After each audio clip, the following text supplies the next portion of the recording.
नमस्कार, आप देख रहे हैं प्राइम टीवी और मैं हूं आपके साथ मुस्कान अजमानी।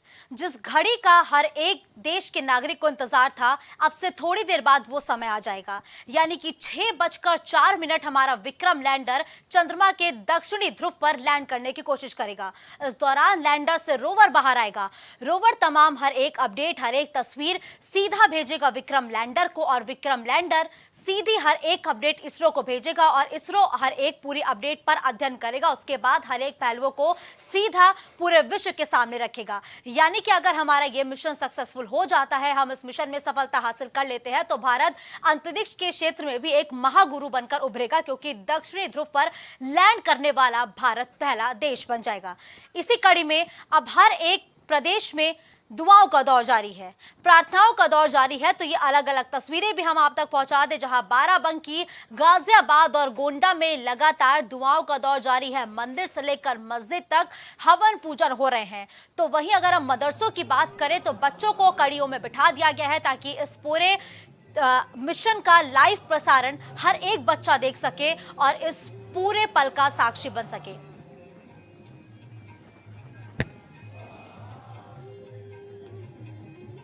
आग जमाने को तैयार हो चुका है। चंद्रयान 1 और चंद्रयान 2 की विफलता के बाद चंद्रयान 3 अब लगातार अपने इतिहास लिखने के लिए आगे बढ़ रहा है। कोरोना काल भी इस दौरान आया, लेकिन वैज्ञानिकों ने दिन रात एक किया, कड़ी मेहनत, और उनके कड़ी मेहनत का ही नतीजा है कि आज भारत के साथ विश्व का हर एक नागरिक इस पल का साक्षी बनने को तैयार है।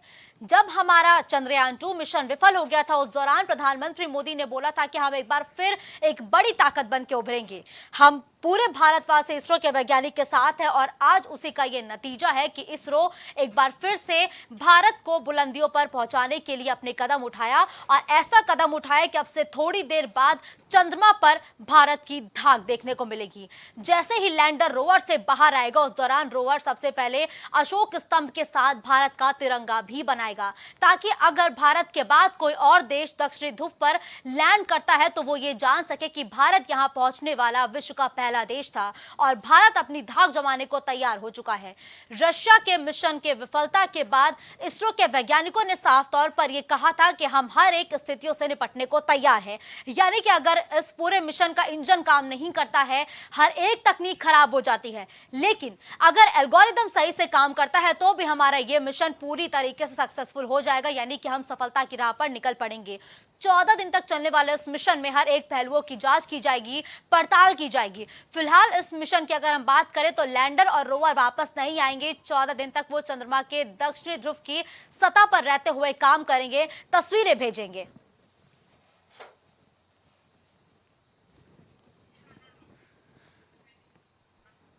तो देखिए, अब कुछ ही घंटों का और इंतजार है जब भारत इतिहास लिखेगा। इसके लिए हर एक जगह पर, स्कूलों से लेकर घरों तक में, लोग टीवी के सामने अब बैठते हुए नजर आ रहे हैं, क्योंकि हर एक पल का साक्षी भारत का हर एक नागरिक बनना चाहता है। स्कूलों में भी सख्त हिदायत दी गई है कि इस पल को हर एक भारत का बच्चा देख सके, समझ सके और विज्ञान का आगे आने वाले सालों में महत्व कितना बढ़ता है इसके बारे में भी जान सके। तो बस अब से थोड़ी देर का वो इंतजार होगा जब भारत इतिहास लिखने की राह पर आगे बढ़ेगा। फिलहाल हमारा यह मिशन धीरे धीरे आगे बढ़ रहा है, यानी कि विक्रम लैंडर धीरे धीरे आगे बढ़ रहा है। 5:45 पर लैंडिंग की जो पूरी प्रक्रिया है वो शुरू हो जाएगी और 6:04 पर दक्षिणी ध्रुव पर सॉफ्ट लैंडिंग की कोशिश भी विक्रम लैंडर करता हुआ नजर आएगा। देखिए, रूस ने 47 साल बाद एक बार फिर से चांद की तरफ उड़ान तो भरी थी, लेकिन 11 का वो तारीख थी, यानी कि 11 अगस्त वो तारीख थी जब वो मिशन क्रैश हो गया था। इसके साथ ही अमेरिका और चीन ने भी चांद पर अंतरिक्ष यान उतारने के लिए एडवांस मिशन शुरू किए हैं, लेकिन उससे पहले अगर भारत का ये मिशन सक्सेसफुल हो जाता है तो भारत दक्षिणी ध्रुव पर लैंड करने वाला पहला देश बन जाएगा। तो देखिए भारत के लिए ये मिशन कितना जरूरी है, इस मिशन से भारत को क्या हासिल होगा। सुशील द्विवेदी बतौर साइंटिस्ट इस वक्त प्राइम टीवी पर हमारे साथ जुड़ चुके हैं। देखिए सुशील जी, भारत अब एक नया इतिहास लिखने को तैयार है, क्योंकि 6:04 का वो समय होगा जब चंद्रमा के दक्षिणी ध्रुव पर लैंड करने की कोशिश विक्रम लैंडर करता हुआ नजर आएगा। ये मिशन भारत के लिए कितना जरूरी हो जाता है? बिल्कुल। जैसे कि हर मिशन के पीछे कोई ना कोई उद्देश्य होता है, ऐसे ही ये चंद्रयान 3 जो मिशन हमारा दुनिया के सामने देखने को मिल रहा है, इसके बहुत उद्देश्य हैं। हमारी अगर देखा जाए तो हमारी संस्कृति में पुराने समय से ही वसुधैव कुटुंबकम अर्थात वर्ल्ड ब्रदरहुड, मतलब हम दुनिया को अपना भाई मान के चलते हैं।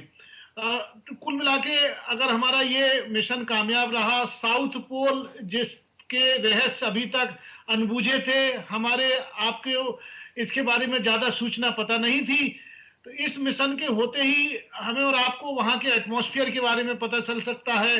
साथ में कुछ ऐसी रेयर एलिमेंट्स के बारे में वहां पर पता चल सकता है जो कि धरती पर जिनकी सीमित मात्रा है, जो खत्म होने की कगार पर हैं। मिसाल के तौर पर देखिए, लिथियम आयन बहुत उपयोगी है बैटरी बनाने के, और विशेषकर इलेक्ट्रॉनिक व्हीकल ईवी बनाना है तो उसके लिए लिथियम की जरूरत होती है, लेकिन लिथियम के भंडार सीमित हैं। तो ऐसी संभावना व्यक्त की जा रही कि किसी और ग्रह पर क्या हमें इन एलिमेंट्स के बारे में ज्यादा मिल सकता है, क्या इनके भंडार।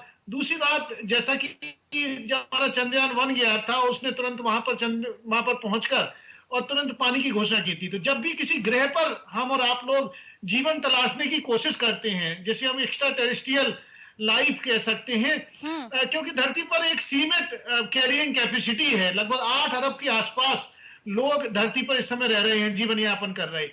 अब उससे ज्यादा अगर हमें कैरियंग कैपेसिटी बढ़ानी है तो हमें किसी और ग्रह की तरफ हमें रुख करना पड़ेगा। और इसमें हमारे वैज्ञानिकों ने ये कोशिश की है कि जो चंद्रमा पर जीवन तलाशने की कोशिश कर रहे हैं, जिसमें प्रारंभिक सफलता पहले मिली है कि पानी वहां पर है। भविष्य में लोगों के लिए धरती पर fossil fuel, petroleum, diesel, rocket fuel, avian turbine fuel, ये सब की सीमित मात्रा है, ये कुछ समय बाद खत्म होने की कगार पर है। और माना जा रहा है कि जो चंद्रमा का जो साउथ पोल है, वहां पर क्रेटर्स हैं, बड़ी बड़ी खाइयां हैं, बड़े बड़े गड्ढे हैं, नदियां हैं, बड़े ऊंचे ऊंचे पहाड़ हैं, तो उनमें बहुत सारी उपयोगी वस्तुएं छिपी हुई हैं। माना जा रहा है कि जो बड़े बड़े झीलें और तालाब और नदियां हैं, उनमें खनिज पदार्थ भरे हुए हैं जो भविष्य में फॉसिल फ्यूल के रूप में उपयोग हो सकते हैं, रॉकेट फ्यूल के रूप में उपयोग हो सकते हैं। कुल मिला के ये एक पूरा मिशन पूरी दुनिया को, अगर ये हमारा मिशन सफल होता है तो पूरे दुनिया को बहुत सारे नायाब तोहफे दे के जाएगा। और हम जो हमारे देश की भावना रही है कि हम सभी लोगों के कल्याण के बारे में सोचते हैं, उसमें हम सफल हो पाएंगे। इसलिए न केवल भारत के नागरिकों को, बल्कि मैं तो कहूंगा कि दुनिया के हर व्यक्ति को खुशी होनी चाहिए कि भारत ने अपने अंतरिक्ष कार्यक्रम में चंद्रमा के साउथ पोल को चुना, और जो अभी तक अज्ञात था और जिस पर हम भविष्य में ऐसी चीजें देखने को सफल होंगे जो कि मानवता के कल्याण में। देखिए सुशील जी, अगर हम चंद्रयान 2 मिशन की बात करें तो वो भी लैंडिंग के समय ही क्रैश हो गया था, और अगर हम इस मिशन को देखें तो 15 मिनट्स ऑफ टेरर, ये 15 मिनट्स ऑफ टेरर में जो हमारे वैज्ञानिक हैं वो कैसे काम करते हैं। और लोग ये भी जानना चाह रहे हैं कि आखिर इस मिशन में, यानी कि हमारा जो विक्रम लैंडर है, उसको कमांड कैसे भेजी जाती है, किस तरीके से उसे लैंडिंग की कमांड मिलती है। सुशील जी आप बिल्कुल देखिए, ये पूरा मिशन है, ये ऑटोमेटेड है, बड़ी ही अनमेन्ड मिशन है। आप जान रही हैं कि इसमें कोई जीवित प्राणी मौजूद नहीं है, और ये वहां से देखिए लाखों किलोमीटर दूर हम यहाँ अपने धरती से उसे कंट्रोल कर रहे हैं। इसरो का जो सेंटर है वहां से इसे कंट्रोल किया जा रहा है, और उस कंट्रोलिंग जो प्रणाली के अंतर्गत जो लास्ट के जो 15 मिनट या थोड़े से ज्यादा या थोड़े से कम हो सकते, तो उस दौरान जो रोवर और लैंडर होता है, जो आपने सुना होगा कि रोवर है एक व्हीकल है जो कि चंद्रमा की सतह पर उतरेगा। इसके बाद फिर वो वहां पर जाके एनालाइज करेगा, फोटो भेजेगा, फोटो खींचेगा, लैंडर अलग खींचेगा, दोनों में फिर दोनों के डेटा को मिला के फिर एक नई तस्वीर आएगी। तो ये जो अंतिम समय होता है वो उस पर कंट्रोल नहीं रहता है, मतलब ये कमांड दे दिया जाता है और उसमें थोड़ी सी ही चूक हो गई, अगर 1 सेकंड की भी चूक हो गई या 1 सेकंड से कम की भी चूक हो गई थोड़ी सी ही, तो वो फिर इतना तेजी के साथ उस समय मूव करता होता है वहां पर, उसकी वेलोसिटी इतनी ज्यादा होती है कि वो जो मिशन है, जो सॉफ्ट लैंडिंग है, वो पॉसिबल नहीं हो पाती है और हमें ऐसी दुर्भाग्यपूर्ण घटना देखने को मिली थी। लेकिन इस बार हमारे वैज्ञानिकों ने पूरी तरह से फुल प्रूफ कार्य किया है और कोशिश कर रहे हैं कि इस जो गलती हुई थी वो गलती से सबक लिया और इस बार हम पूरी तरह से सफल होंगे।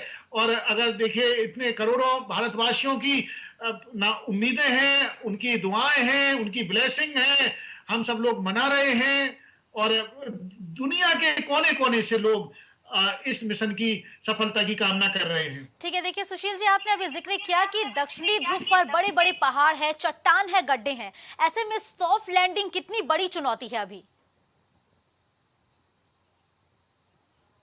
जब कोई सरफेस असमान होती है, अनइवन होती है, ऊंच नीच होती है, तो वहां पर सीधी सी बात है कि वहां पर अगर कोई हम मिशन को कामयाब होता देखेंगे तो उसके में बहुत दुश्वारियां आएंगी, बहुत परेशानियां आएंगी, क्योंकि जब सरफेस समतल नहीं होगी और इतनी कहीं बिल्कुल ऊंचाई कहीं गहराई, तो ऐसी स्थिति में जो रोवर है उसको तैरने में दिक्कत होगी।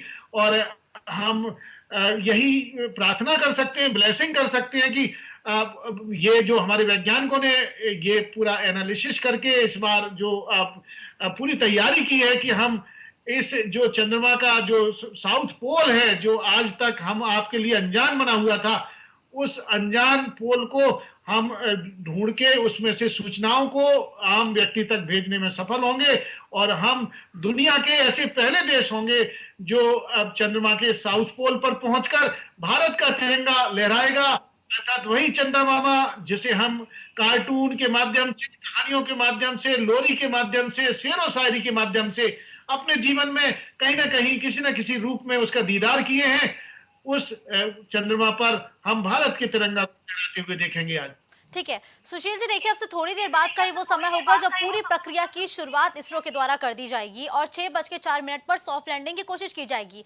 अगर लैंडिंग हमारी सफलतापूर्वक हो जाती है तो विक्रम लैंडर और प्रज्ञान रोवर ये दोनों अलग अलग कैसे काम करेंगे?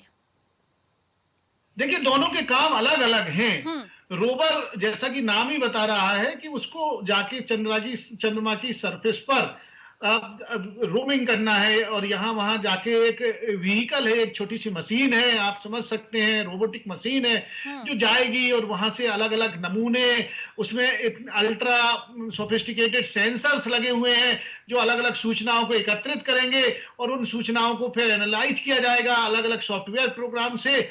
और लैंडर का काम है कि उसको मदद करना, रोवर की उतारने में मदद करना।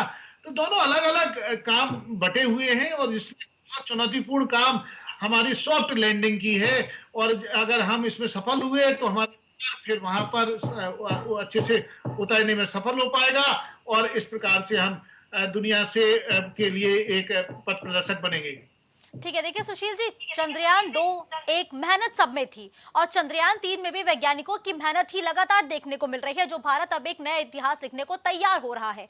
ऐसे में चंद्रयान 2 भले ही विफल रहा, लेकिन चंद्रयान 3 उसके बावजूद भी वैज्ञानिकों ने दिन रात एक करके बनाए। इस मिशन को सफलता देने में हर एक अहम कोशिश की गई। दोनों मिशन में अंतर क्या रहा है, चंद्रयान 2 और चंद्रयान 3 में?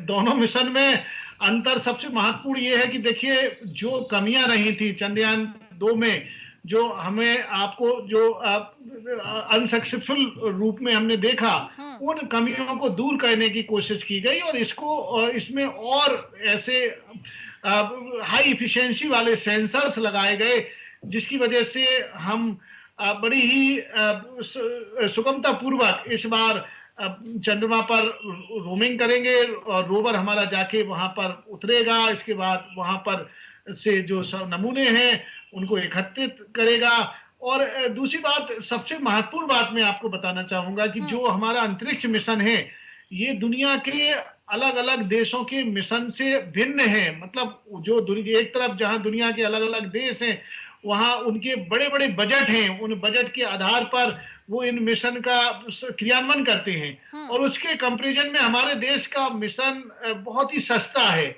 मतलब हम कह सकते हैं ऊंट के मुंह में जीरे के बराबर है। बहुत कम हम लागत से अपने मिशन को कामयाब करते हैं। अब जब पहले हमारे देश में ऐसी फैसिलिटी नहीं थी, हम लोग सैटेलाइट बना लेते थे, लेकिन हमारे पास इतने शक्तिशाली रॉकेट नहीं थे जो उसको लॉन्च कर सके, वहां तक पहुंचा सकें। तो हमारे देश के वैज्ञानिकों ने SLV, PSLV, polar satellite launching vehicle, और जीएसएलवी, और फिर अब आगे देख रहे होंगे जीएसएलवी मैक्स सीरीज के ऐसे शक्तिशाली रॉकेट बनाए जो हम्म। कई टन वजन को लेके और चंद्रमा की कक्षा तक इसको पहुंचाने में सफल हो सकते हैं। ये पूरी तरह से एक अनमैन्ड मिशन है, और ये दुनिया के और देशों के लिए एक लेसन है। देखिए, अभी आपने कुछ दिनों पहले देखा कि रूस तकनीकी के क्षेत्र में बहुत आगे था, लेकिन बिल्कुल। उनका लूना मिशन उतना कामयाब नहीं रहा, और हम्म। दुर्भाग्यपूर्ण ढंग से हमने उसको क्रैश होते हुए देखा। हम्म। लेकिन हम अब ये कल्पना कर सकते हैं कि हमारे वैज्ञानिकों ने जो ये सपना देखा है, विक्रम साराभाई साहब ने या एपीजे अब्दुल कलाम साहब ने या भारत के यशस्वी प्रधानमंत्री जी के नेतृत्व में पूरा देश आज जो सपना देखा है कि हम दुनिया के सामने एक एक पथ प्रदर्शक बने। एक कहते हैं ना, कुछ लोग कुछ ऐसे होते हैं जो अपने पदचिन्ह बनाते हैं, हम पदचिन्ह बना रहे हैं जो और दुनिया के लोग फॉलो करेंगे कि भारत का अंतरिक्ष प्रोग्राम बहुत किफायती और बहुत टिकाऊ, बहुत सस्टेनेबल, बहुत कम लागत में और अधिक से अधिक अच्छे परिणाम देने वाला सिद्ध होगा। बिल्कुल। देखिए सुशील जी, यही रात अंतिम, यही रात भारी। कल रात से हम लोग यही सुन रहे हैं कि वैज्ञानिकों के लिए जो उस मिशन में लगातार लगे हुए थे, उनके लिए ये आखिरी राहत बहुत भारी और बड़ी होने वाली है। लेकिन हम इस बात को भूल गए कि वैज्ञानिक हर एक एक पल की नजर बनाए हुए थे, अपडेट ले रहे थे। ऐसे में ये जो अपडेट ली जाती है, ये वैज्ञानिक कैसे लेते हैं? अगर मान लीजिए कोई गड़बड़ी आ जाती है शुरुआती दौर में ही, तो उसको वैज्ञानिक कैसे दूर करते हैं? देखिए, जो जहां तक जैसा कि इसरो ने अपनी वेबसाइट पे भी बताया है, उनके अलग अलग स्पोक पर्सन ने बताया है हम्म। कि अगर दुर्भाग्यपूर्ण ढंग से उनका मिशन कहीं से भी अगर प्लान ए फेल होता है, तो उन्होंने प्लान बी की तैयारी की हुई है, और प्लान बी के तहत वो कोशिश करेंगे कि जो चंद्रमा का साउथ पोल है, वहां पर वो अपने मिशन को कामयाब कर सकें।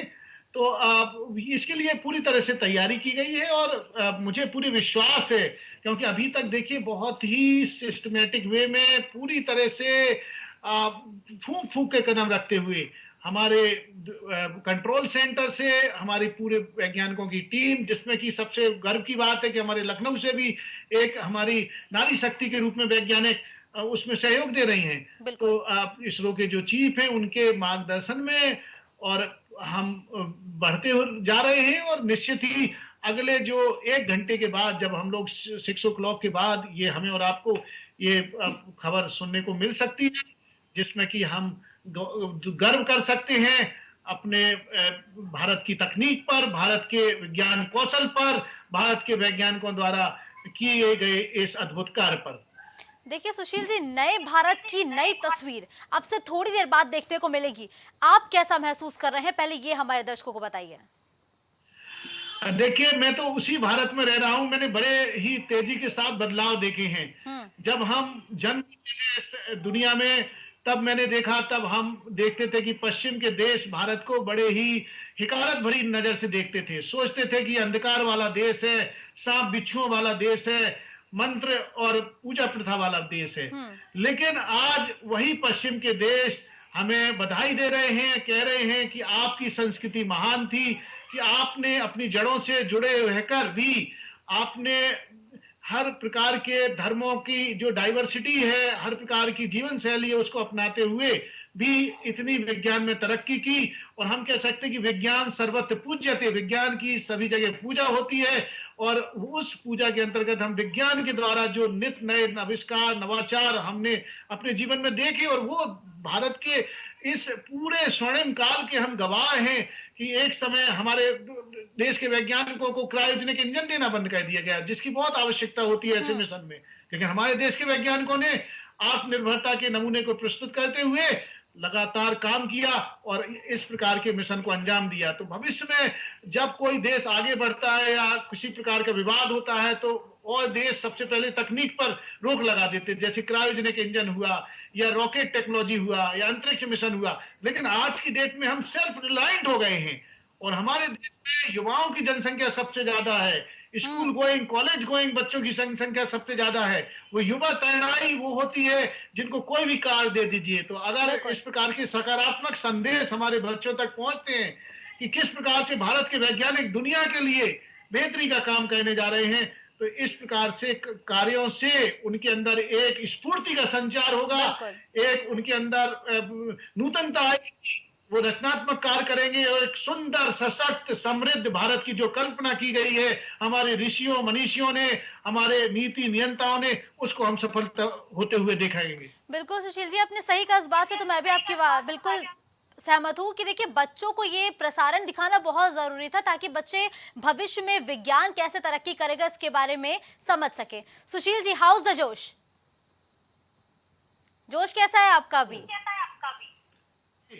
हाँ, मेरा जबरदस्त 100% बिल्कुल धन्यवाद सुशील जी हमारे साथ जुड़ने के लिए और तमाम जानकारी हमारे दर्शकों तक पहुंचाने के लिए। तो देखिए लगातार सुशील जी हमारे साथ बने हुए थे जी। आप मीडिया कर्मियों का है और हमारे देश के लगभग 140 करोड़ लोग यही आज आशा कर रहे हैं, उनका जोश बरकरार है फुल, और हम लोग निश्चित ही आज सफल होंगे और दुनिया को हम अपने ज्ञान को असल से रूबरू कराएंगे। बिल्कुल धन्यवाद सुशील जी हमारे साथ जुड़ते हुए तमाम जानकारी और हमारे जो दर्शकों के तमाम संशय उनके मन में सवाल तो उसे दूर करने के लिए। तो देखिए चांद पर जय हिंद, अब से थोड़ी देर बाद ये तस्वीरें देखने को मिलेंगी जब 5:45 पर इस पूरी लैंडिंग की प्रक्रिया शुरू हो जाएगी। विक्रम लैंडर लैंड करेगा, उसमें से रोवर बाहर आएगा जिसका नाम है प्रज्ञान रोवर, वो तमाम जानकारियां इकट्ठा करेगा। लेकिन उससे पहले कई चीजें जानना अहम हो जाता है। चंद्रयान 2 को लगभग 4 साल पहले यानी कि 22 जुलाई 2019 को चंद्रमा की ओर भेजा गया था। हर एक तरीके से हमारे वैज्ञानिक तैयार थे, तैयारियां पूरी हो चुकी थी, बस लैंडिंग होना बाकी था। तो 2 सितंबर को चांद की ध्रुवीय कक्षा में चांद का चक्कर लगाते समय लैंडर विक्रम अलग तक हो गया था। बस लैंडिंग से महज 2 किलोमीटर की वो दूरी थी जो हमारा जो विक्रम लैंडर है वो नहीं तय कर पाया। उसके बाद हमारा ये पूरा मिशन आपस में कोलैप्स हो गया। उसके फॉलो अप यानी कि चंद्रयान 3 को दिन रात मेहनत एक करके बनाया गया और अब उसके सफल होने की बारी आ चुकी है, क्योंकि 5:45 पर इस पूरे मिशन की प्रोसेस शुरू हो जाएगी यानी कि लैंडिंग की प्रक्रिया की शुरुआत हो जाएगी। तो बस अब थोड़ी देर का इंतजार और है, क्योंकि अब से थोड़ी देर के बाद वो समय होगा जब इस पूरे लैंडिंग की प्रोसेस का जो प्रचार है, जो प्रसारण है वो शुरू हो जाएगा, जिसके लिए बच्चे तैयार हो चुके हैं, मदरसों से लेकर स्कूलों तक के बच्चे तैयार हो चुके हैं, क्योंकि इस पूरे प्रसारण की लाइव स्क्रीनिंग दिखाई जाएगी। थोड़ी ही देर में अब से भारत का हर एक नागरिक उस पल का साक्षी बनेगा जब भारत के साथ इसरो एक नया इतिहास लिखेगा और चांद के दक्षिणी ध्रुव पर लैंड करने की कोशिश करेगा। खबरों का सिलसिला यूं ही जारी रहेगा। देश दुनिया की तमाम बड़ी खबरों के लिए आप देखते रहिए प्राइम टीवी।